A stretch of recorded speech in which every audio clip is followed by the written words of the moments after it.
Hi friends, welcome to సాత్విక kitchen and vlogs. ఈరోజు special recipe వచ్చేసి కిచిడి నా స్టైల్లో ఏ విధంగా చేస్తానో ఒకసారి చూసేయండి. పచ్చిమిర్చి, క్యారెట్, ఆనియన్స్, టమాటో అన్నిటినీ వేసేసి తర్వాత పెసరపప్పును కూడా వేసుకోవాలి. ఈ విధంగా టోటల్ మిక్స్ చేసిన తర్వాత ఆలు, అదేవిధంగా గరం మసాలా అంటే మనం ఇంట్లో తయారు చేసుకుంది వేసుకోవాలి. దాల్చిన చెక్క, షాజీరా, లవంగాలు అవన్నీ మిక్స్ చేసి మిక్సీకి పట్టింది వేసుకోవాలి. తర్వాత పుదీనా, కరివేపాకు, కొత్తిమీర ఇవన్నీ వేసేసి వాటర్ వేసుకోవాలి. తగినంత వాటర్ వేసిన తర్వాత కొంచెం అల్లం వెల్లుల్లి పేస్ట్, అదేవిధంగా సాల్ట్ వేసుకోవాలి.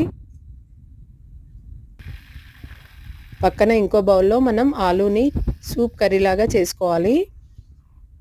దానికోసం తాలింపు చేసేసి ఆలు వేసి అవి బాయిల్ అయిన తర్వాత పల్లీల పొడి మిక్స్ చేసుకొని